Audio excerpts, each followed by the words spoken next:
নমস্কার, সবাইকে স্বাগত সুজিত পাঠক অ্যাস্ট্রোলজি চ্যানেলে।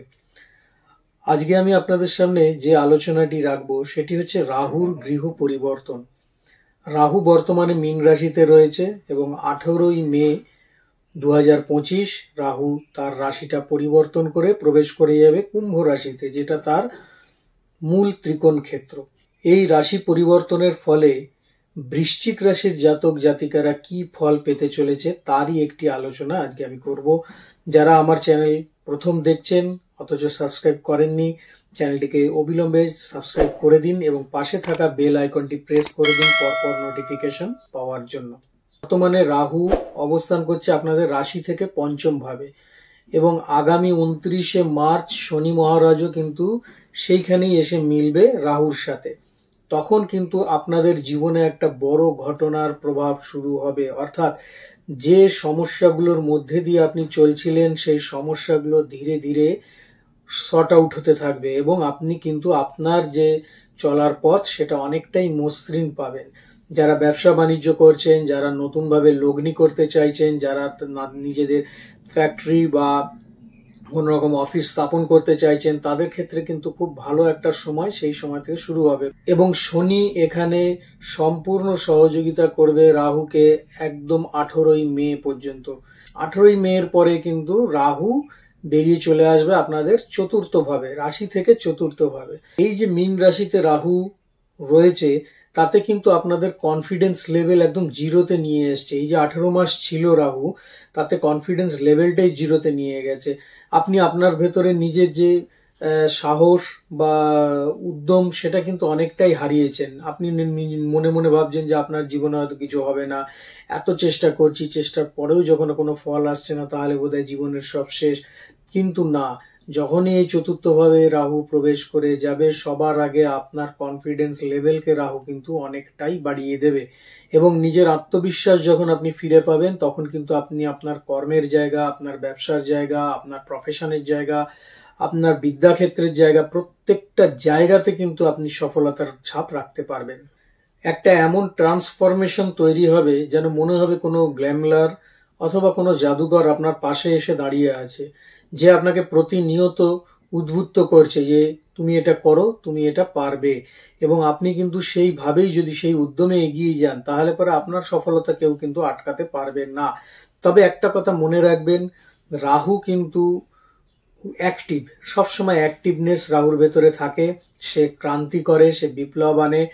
কাজেই সেই সময়টুকুও যদি আপনি, অন্যান্য প্ল্যানেটেরও তো পজিশন আছে, যদি সেই সময়টুকু আপনি শুয়ে বসে কাটান যে ঠিক আছে স্বপ্ন দেখলাম আমার কাজ হয়ে যাবে, রাহু তো ঘর চেঞ্জ করছে, আমি তৈরি হয়ে যাব, তাহলে পরে কিন্তু হবে না। আপনি যদি শুয়ে থাকেন আপনার ভাগ্যও আপনার সাথে শুয়ে থাকবে, রাহু কিন্তু আপনাকে ওইভাবেই ফেলে রেখে দেবে। আর যদি আপনি অ্যাক্টিভ হন তাহলে পরে কিন্তু আপনার সফলতা আসবেই আসবে।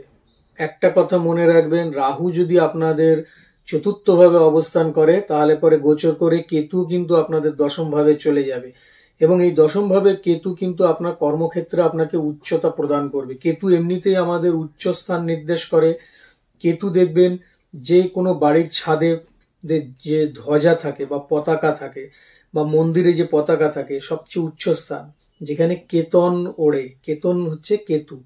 তা কাজেই আপনাকে কিন্তু এই কর্মস্থানে উচ্চ জায়গায় আপনাকে নিয়ে যাবে। হ্যাঁ, কিছু কিছু ক্ষেত্রে হয়তো আপনার কাজের ইচ্ছা বা অনিচ্ছার জায়গা থাকতে পারে, কিন্তু আপনাকে উচ্চ স্থানে নির্দেশ করছে যে কেতু যখন দশম ভাবে চলে যাবে রাহু চতুর্থে এলে আপনাকেও কিন্তু কর্মের জায়গায় এগিয়ে নিয়ে যাবে। যারা এর আগে কর্ম ত্যাগ করেছেন, এই যে বিগত 1.5 বছর রাহু যখন আপনাদের মিনে ছিল তখন আপনাদের অনেকের চাকরি চলে গেছে, ব্যবসা লসের মধ্যে দিয়ে গেছে, কিছুকে ব্যবসা বন্ধ হয়ে গেছে, সেই জিনিসগুলো কিন্তু আবার নতুন ভাবে তৈরি হবে। সে আপনি যদি চাকরি না করে কোনো প্রফেশনে থাকেন, কোনো রকম ব্যবসায় থাকেন, তাহলে পরেও কিন্তু আপনাদের যে উন্নতির জায়গা সেটা তৈরি হয়ে যাবে। কেননা রাহু যখন ঘুরছে 180 ডিগ্রি অ্যাক্সেসে কিন্তু আমাদের কেতুও ঘুরছে। কেতুর যে পজিশন আসবে এবং রাহুর যে পজিশন আসবে সেই জায়গা থেকে আপনাকে উন্নততর করে তুলবে। রাহু ওখানে থাকায় অর্থাৎ চতুর্থভাবে থাকায় আপনার যে নিজের ইচ্ছা, ইচ্ছা পূর্তির জায়গাটা পূরণ হবে, আপনার প্রপার্টি আপনাকে তৈরি করিয়ে দেবেন নতুন নতুন। আপনি যেটা কল্পনায় ভাবতে পারেননি যে আপনি নিজে আবার একটা প্রপার্টি করবেন বা আপনি আবার আপনার পুরনো জায়গা হৃত গৌরব ফিরে পাবেন, সেই জায়গাটা কিন্তু রাহু আপনাকে অচিরেই এখানে এনে দেবে। কাজেই আর কিন্তু শুয়ে বসে কাজ নেই, আর চিন্তা করে লাভ নেই। এবারে আপনি কোমর বাঁধুন, এগিয়ে চলুন। রাহু আপনাকে যেমন প্রপার্টি দেবে, রাহু আপনাকে বিদেশ যাত্রা দেবে, রাহু আপনাকে গোল্ড দেবে। প্রচুর পরিমাণে গোল্ড আপনি এই সময় আর্ন করতে পারবেন। এছাড়া আপনার পুরনো যে জায়গা যেখান থেকে আপনাকে নিচু করা হয়েছিল বা যেই জায়গা আপনি হারিয়েছেন, সেই হারিয়ে যাওয়া জায়গাকে আবার আপনি পুনরুদ্ধার করতে পারবেন। এই চতুর্থ ভাব হচ্ছে জনগণের ক্ষেত্র। এই চতুর্থ ভাব থেকে আমরা জনগণ বা সামাজিক ক্ষেত্রটাকে বিচার করি। এইখানে রাহু প্রবেশ করলে পরে যারা রাজনীতির সাথে যুক্ত রয়েছেন তাদের কিন্তু প্রভূত উপকারের একটা জায়গা পাওয়া যাবে। আপনারা কিন্তু প্রকৃত নেতা হিসাবে কিন্তু এখানে প্রকাশ পাবেন।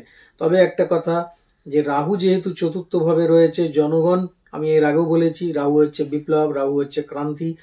চতুর্থ ভাবে রাহু আসা মানে সেখান থেকেও কিন্তু বিপ্লব বা ক্রান্তি হতে পারে।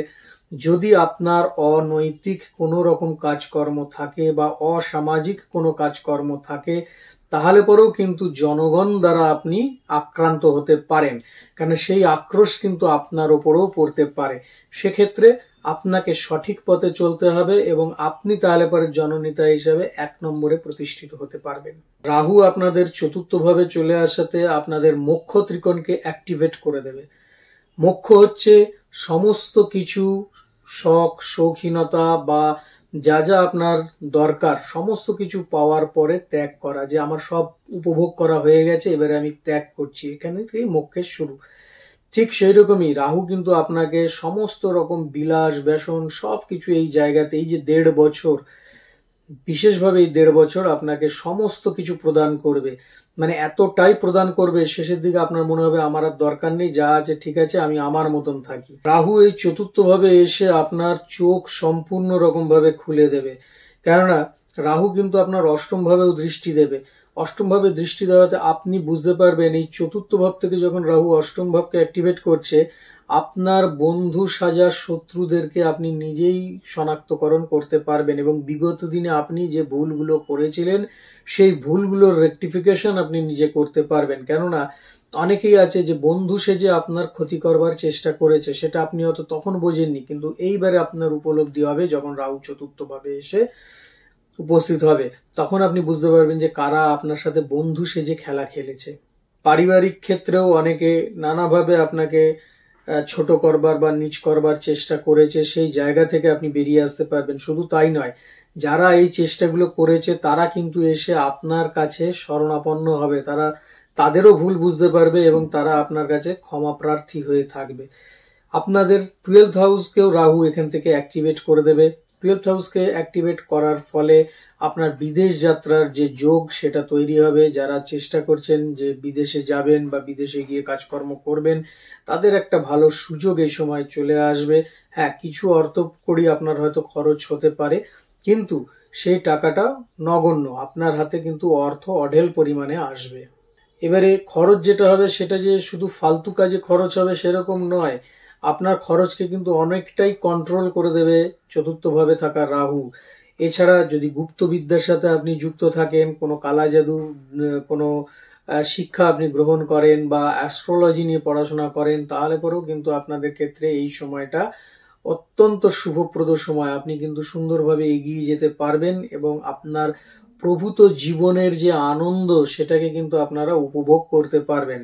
অবশ্যই আপনাদের ক্ষেত্রে রাহু এখানে খুব ভালো ফল নিয়ে আসছে, যেহেতু তার মূল ত্রিকোণ ক্ষেত্রে সে থাকছে চতুর্থভাবে, যার ফলে কিন্তু আপনাকে পূর্ণ ফলটাই সে প্রদান করবে। কাজেই এতদিনের চলে আসা যে অসুবিধা, যে দুঃখ, যে কষ্ট, যে মানসিক অস্থিরতা, সব কটা কিন্তু ভেঙে দেবে রাহু। ভেঙে আপনাকে নতুন জীবনে নতুন ভাবে প্রবেশ করাবে। মানে সবকিছুর শেষের শুরু কিন্তু রাহু আপনাদেরকে করিয়ে দেবে। আপনাদের ক্ষেত্রে সব থেকে ভালো হচ্ছে যদি আপনারা প্রত্যেক দিন ওম নমঃ শিবায় এই মন্ত্রটাকে আপনারা জপ করতে পারেন, অন্তত একটা মালা করেও জপ করতে পারেন, তাহলে পরে আপনাদের ক্ষেত্রে ভালো। এবং যদি পারেন পথ কুকুর অথবা পাখি বা কাককে কিছু খাওয়ান, তাহলে পরেও আপনাদের ক্ষেত্রে আরো ভালো ফল আশা করছি এখানে আপনারা পাবেন। তাহলে বন্ধুরা, আজ এই পর্যন্তই। আগামী দিন আরো আরেকটি ভিডিও নিয়ে আমি আপনাদের সামনে উপস্থিত হচ্ছি।